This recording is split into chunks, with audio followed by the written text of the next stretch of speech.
My GF called me unattractive and demanded I impress her more, refused to show her phone when asked. I already knew about her affair, so I said, "How's your new boyfriend?" She broke down crying, called him, just time pass, kicked her out anyway. Last Tuesday evening started like any other. Sarah and I were sitting on my couch, watching some Netflix show I can't even remember now. 3 years together, living in my apartment for the past 8 months, and I thought we were solid. Boy, was I wrong. Out of nowhere, she paused the TV and turned to me with this serious expression. "Jake, we need to talk." Those 4 words every guy dreads. I muted the remote and gave her my full attention, thinking maybe she wanted to discuss moving in together officially or something normal like that. "I've been thinking about us lately," she began, crossing her arms. "And honestly, I'm not feeling it anymore." My heart started beating faster, but I kept my voice steady. "What do you mean? You've gotten comfortable. Too comfortable. When we first started dating, you used to surprise me with flowers, take me to nice restaurants, plan romantic dates. You dressed better, you worked out more. You actually tried to impress me." I sat there processing this. Sure, the honeymoon phase had worn off, but I thought we'd settled into something real. Apparently, Sarah had different ideas. Now you just come home, order takeout, and expect me to be happy with movie nights and pizza. You don't put effort into your appearance anymore.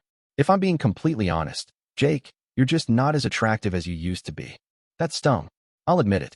But something about her tone felt rehearsed, like she'd been practicing this speech. There was a coldness in her eyes I hadn't seen before. "So what are you saying exactly?" I asked. "I'm saying you need to step up. Start impressing me again. Give me more attention, more romance, more everything. Show me I'm worth fighting for. Because if things don't change, I don't see a future for us." The way she delivered this ultimatum was so matter-of-fact, so calculated. Not like someone expressing genuine concerns about their relationship, but like someone trying to justify something they'd already decided. "Sarah, relationships evolve. We can't stay in the honeymoon phase forever. I thought what we had was deeper than grand gestures and expensive dinners." She rolled her eyes. "See, that's exactly the problem. You've stopped trying. You take me for granted." Something clicked in my mind. Her behavior the past few weeks suddenly made sense. The way she'd been dressing up more when going out with friends. The phone calls she'd take in the other room. How she'd started working late more often. The new perfume. The subtle changes I'd been too trusting to question. But I decided to play along, see how far this would go. "Okay, you're right.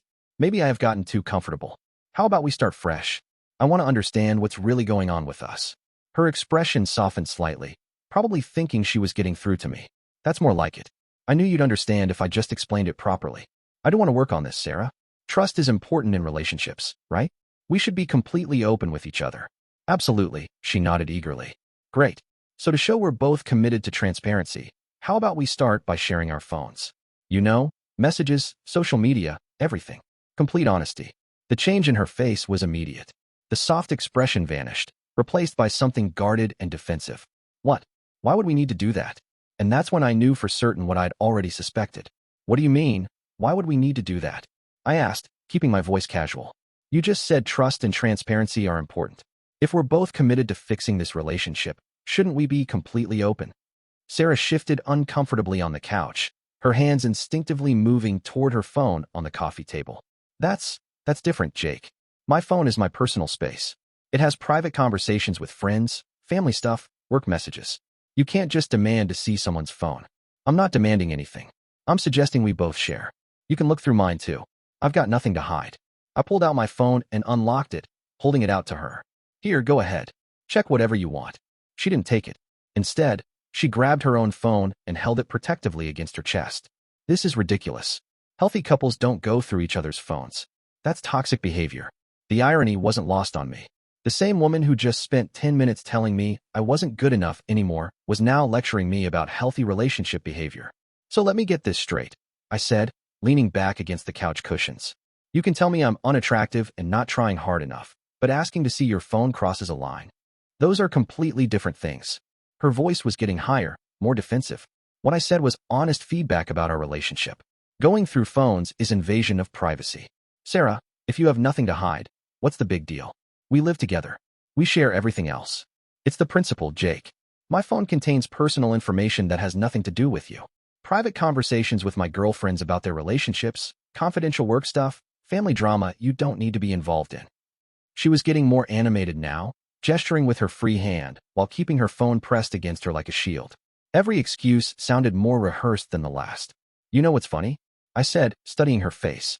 3 months ago, you were showing me funny texts from your friends all the time. You'd leave your phone unlocked next to me when you went to the bathroom. What changed? Nothing changed. I just think boundaries are healthy. Maybe I was too open before. Right? Too open. I nodded slowly. So when exactly did you decide that privacy was so important? Sarah's jaw tightened. I don't like what you're implying. I'm not implying anything. I'm just trying to understand why my girlfriend, who claims she wants more attention and effort from me, won't show me her phone when I'm trying to be more involved in her life. Because it's manipulative. You're trying to control me. The projection was incredible. Here she was, having just delivered an ultimatum designed to make me feel inadequate, and I was the manipulative one for suggesting mutual transparency. I'd had enough of the dance. Time to end this charade. For the past 3 weeks, I'd known exactly what was going on. My buddy Mike had seen her at a restaurant downtown with some guy, looking very much like they were on a date. Then my neighbor mentioned seeing her leaving the building with a man I didn't recognize on a day she told me she was working late. I hadn't said anything because I wanted to be sure. But her reaction to the phone request confirmed everything I needed to know. I looked directly into her eyes, my voice calm and steady. How's your new boyfriend? The color drained from her face instantly. Her mouth opened slightly, but no words came out. The phone slipped in her hands, and she had to adjust her grip to keep from dropping it. For about 5 seconds, complete silence filled the room. I could practically see her mind racing, trying to figure out how much I knew and what her next move should be. I almost laughed at how badly she was playing dumb. After 3 years together, I knew all her tells. The way she tucked her hair behind her ear when she was lying. How her voice got small and breathy when she was caught. The way she was gripping that phone like her life depended on it. Come on, Sarah. Don't insult my intelligence. She opened her mouth to say something. Probably another denial, but I was done with games. Enjoy, I said simply, standing up from the couch. You need to get out of my house. The words hit her like a physical blow. Her whole body seemed to deflate, and suddenly the tears started flowing. Not the pretty, single tear down the cheek, crying you see in movies. Full-on ugly crying, with sniffling and hiccuping. Jake, no? Please don't do this. You don't understand. I understand perfectly. Pack your stuff and leave. I started walking toward the kitchen, but she jumped up and followed me, still clutching her phone. You can't just throw me out. This is my home too. Actually, it's not. Your name isn't on the lease. Your name isn't on any of the bills. You just sleep here. That seemed to hit her harder than anything else I'd said. The reality that she had no legal claim to the place she'd been calling home for 8 months. Jake, please, just listen to me for 1 minute. Let me explain. Against my better judgment, I turned around. She was standing in my kitchen doorway, mascara running down her cheeks, hair disheveled from running her hands through it. 1 minute. It's not what you think. Yes, I've been talking to someone, but it's not serious. He doesn't mean anything to me. Talking to someone. I repeated her words back to her. Is that what we're calling it? Okay, fine. I went on a few dates with him. But Jake, you have to understand. I was lonely. You stopped putting effort into us, and he was just there, paying attention to me, making me feel special again. The audacity was breathtaking. She was trying to make her cheating my fault. So instead of talking to me about feeling lonely, you decided to start dating other people. It wasn't supposed to happen. It did. But when I realized what I was doing, I knew I had to fix things with you first. That's why I talked to you tonight about working on our relationship. Right? You wanted to work on our relationship. That's why you started by telling me I'm unattractive and demanding I impress you more. She was crying harder now, wiping her nose with the back of her hand. I was trying to motivate you. I thought if you knew I had other options, you'd fight for me. Other options. The manipulation was so transparent, it was almost impressive. So what was the plan, Sarah? String us both along until you decided which one you wanted more. No, it's not like that. I love you, Jake. I really do. He's just time pass. Something to fill the void. You're my real life, my future. You're the one I want to be with. Time pass. Like she was talking about a hobby or a TV show, not another human being she'd been deceiving. Does he know he's just time pass? She didn't answer that question. Sarah, do you even hear yourself? You're standing in my kitchen, crying because you got caught cheating, and trying to convince me it's somehow my fault and not a big deal at the same time.